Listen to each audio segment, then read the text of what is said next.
As the start time approached, I pondered whether she was running late again. I glanced at the vacant chair, and my colleagues mirrored my frustration. Eventually, the rightful occupant arrived, an hour after our business had commenced. "My name is Casey," she introduced herself. "I'm a 48-year-old office worker. I live with my husband Scott and our 2 kids who are now in high school and middle school, so they're quite independent. This allows me to focus on my job." Scott recently started a business with some friends, and although it's challenging, he seems happier than before, Casey continued. "I've been working in accounting at this small to mid-sized company for quite some time. I get along well with the part-time staff, but I'm having issues with a newer employee named Frances. She's 24, half my age, and the daughter of our managing director." Casey sighed. "She's clearly here due to nepotism. Initially, I didn't mind. Small companies have these things happen. But Frances, she's something else." After one of our part-timers left, leaving me mostly on my own, Frances was assigned to accounting. I heard she had some qualifications, so I hoped she'd lighten my load. Turns out, I was wrong, Casey admitted with a hint of frustration in her voice. From our first meeting, things felt off. When I greeted her, she casually replied, "Sure, nice to meet you, Aunt." I was flabbergasted, Casey recalled. Not only was her attention elsewhere, but she had the audacity to call me Aunt upon our first meeting. The managing director just watched with a smile, seemingly unconcerned. "If my kids behave like that, I'd tell them. Don't be rude. Are things just different nowadays?" Casey wondered aloud. "I've never been fond of our managing director personally. We only converse when necessary. I didn't realize he was so indulgent with his daughter. He probably thinks she can do no wrong. Confronting Frances would only upset him, so I've held my tongue," Casey admitted, though inwardly sighing. "I know it's my duty to train her." So, I continued explaining the tasks, but Frances wouldn't listen. "I can't remember all these things at once," she said dismissively, not even bothering to listen, Casey recounted with a hint of resignation. I restrained my irritation and asked her about her so-called qualifications. "I thought you had some kind of certification," I asked tentatively. "What is it?" I thought maybe I could assign her work based on that. "I'm an accounting clerk," came her flat reply. "I went to vocational high school and got the certification." Almost involuntarily, she added, "I tried and failed multiple times to become an accounting technician." I struggled with my reservations. Is it really okay to have someone like that in accounting? Despite my misgivings, I did my best to train her while juggling my own workload. A month after Frances joined, her attitude remained unchanged, and she still couldn't perform her job properly. I patiently reiterated the same instructions, but she seemed disinterested in remembering, not even bothering to take notes. Other staff members also voiced their frustrations about Frances' inability to complete assigned tasks. It was particularly irksome that she earned the same salary as me despite my years of service. Another month passed, and Frances showed little to no improvement. One day, she didn't show up at the start time. Concerned, I called her mobile, but it went unanswered. With the managing director out meeting clients, everyone in the office was anxious. An hour later, Frances strolled in as if nothing had happened. "Is everything okay?" I asked, trying to mask my frustration. "Looks like it," she replied casually. "I'd overslept. What kind of professional does that?" I scolded Frances sternly. "If you're going to be late, you should at least inform the office." "Okay," she replied nonchalantly. From then on, Frances started arriving late more frequently. Despite supposedly living with her family, she often spent nights out, a fact even the managing director was unaware of. There were instances when she arrived late even when the managing director was present, to which he would merely comment, "Oh, you're late today," leaving everyone else bewildered. The stress of dealing with Frances continued to mount in various ways until the incident occurred. Is she late again? Even the managing director was unaware that she had spent another night away, allegedly at her lover's place. The start time passed with no sign of her. I called her mobile again, but as expected, there was no answer. At this point, should we just ignore her? My colleague Dina asked, clearly frustrated.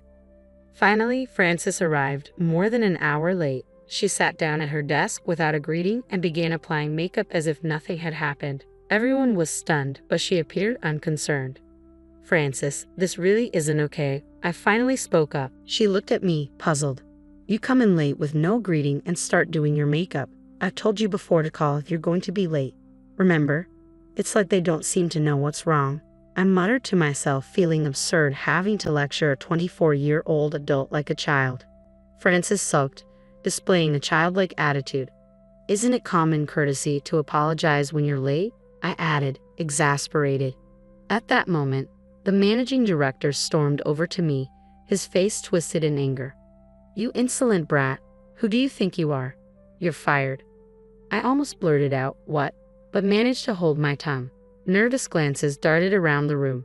Of course, the president is conveniently absent, I thought to myself. Well, the president's not really reliable to begin with. Frustrated with the managing director's actions, my colleague, Dina, spoke up. Wait a minute, Casey hasn't said anything wrong here, she asserted. Dina worked in sales and detested injustices. She had a strong sense of right and wrong. We'd been close friends for years, supporting each other at work. The others in the room nodded in agreement with Dina's words, but the managing director did not. You're talking back to me. You're fired too, he bellowed at Dina.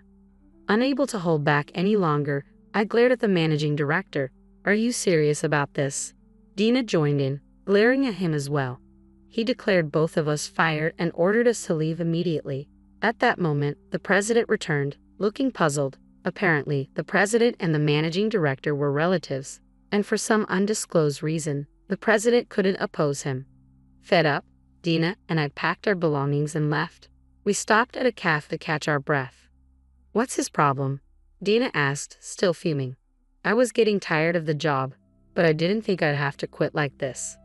I feel bad that you got fired because of me, I admitted. That was my biggest concern. It's okay, Dina reassured me. I was tired of working full-time anyway. Maybe this is a chance to find a part-time job. What about you, Casey? She asked. I've actually been offered a part-time accounting position at Scott's company. Dina thought that sounded like a better option. Both the managing director and Frances really ticked me off, she added, still angry. I agree with her. I wonder if the company will be alright without us, I mused, reflecting briefly. Not that it's any of our business now. I said that, and finally Dina smiled. Exactly. Even if they beg us to come back, I won't. I feel like suing them for wrongful termination. We decided to take some time to cool off and discuss our next steps. When I got home and shared what had happened with Scott, he was even angrier than I was. What's up with that managing director? Scott fumed. His reaction reassured me that I had made the right decision, despite my initial doubts. Scott's comforting words put me at ease. I started working in accounting at Scott's company. The part-time accountants who were already there told me they felt more comfortable with their workload lightened. Dina also began working part-time at Scott's company. We hadn't been able to complete the paperwork for leaving the company since we were fired on the spot and had to pack up immediately. Someone, likely my successor Frances, would handle it. We threw ourselves into our new roles energetically. After some time, I received a call from the managing director of my previous company. We don't understand the accounting you were handling. Come to the office immediately, he demanded. What's he talking about? I wondered aloud. Could it be they're failing at the monthly payments to clients and sales calculations that I used to handle? Besides, we hadn't even received our exit paperwork yet, but we were fired just for being late. Who do they think they're talking to? Needless to say, I declined. No can do, I replied firmly. But the managing director persisted. Come right now, and we'll rehire you. You haven't found another job yet, have you? I sighed. No thanks, I've already switched jobs. I've taught Frances everything about accounting. Not sure if she gets it though, I remarked before hanging up. Apparently, Dina had also been contacted. Several clients insisted they'd cease business if Dina wasn't managing their accounts. The managing director arrogantly offered her re-employment as well, underestimating her capabilities as just a female salesperson. It turned out Dina was a valuable asset to the company, fueling our anger towards the managing director once again. Meanwhile, my phone kept ringing incessantly with calls from the previous company, reaching over 100 in just a few days. Even when I answered, assuming I had completed the necessary resignation paperwork, I was simply urged to return quickly for rehiring. We've had enough, frustrated Dina and I decided to confront the previous company and give them a piece of our minds. Upon seeing us, the managing director said, "Ah, you finally came back. You should have returned obediently from the start." We hadn't returned to be rehired. We're here to confront you, I replied calmly. You shouldn't have any problems if Frances is handling the accounting, right? I taught her everything. If she can't do it, that's on her. As both a parent and a boss, you're failing if you haven't noticed her poor behavior." The managing director's face flushed red with anger.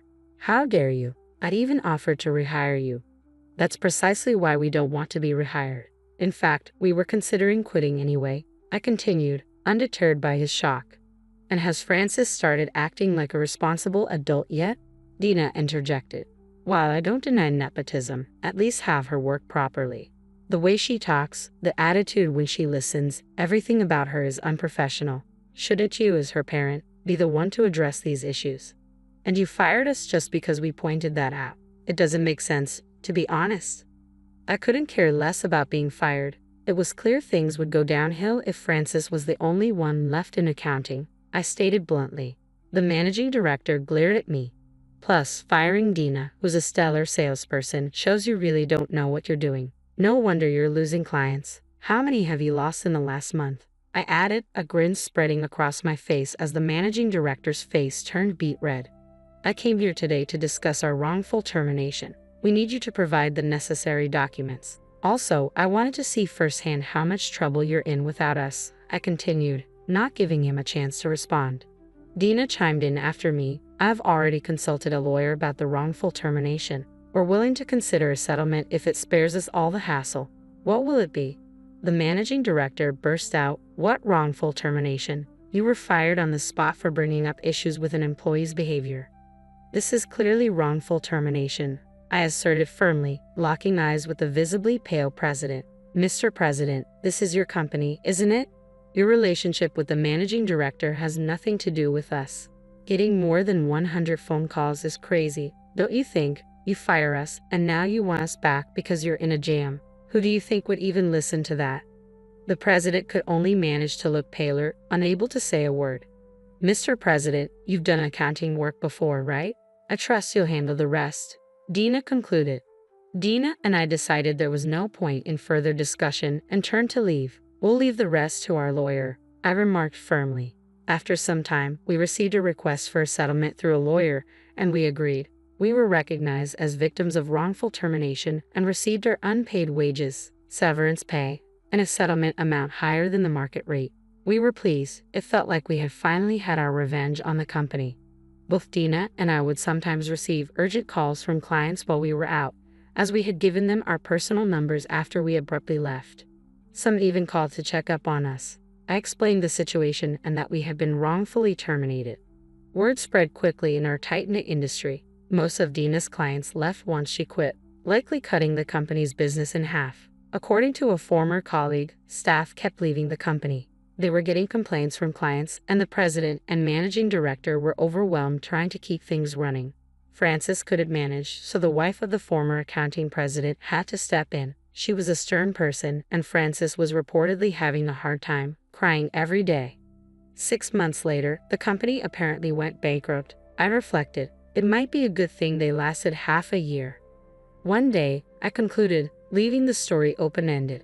I spotted someone who looked remarkably like the managing director at a supermarket near the station. I couldn't resist staring. There he was, dressed in the supermarket's uniform, getting an earful from a young man who appeared to be the store manager. It seemed he was working part-time at the supermarket because he couldn't secure another job.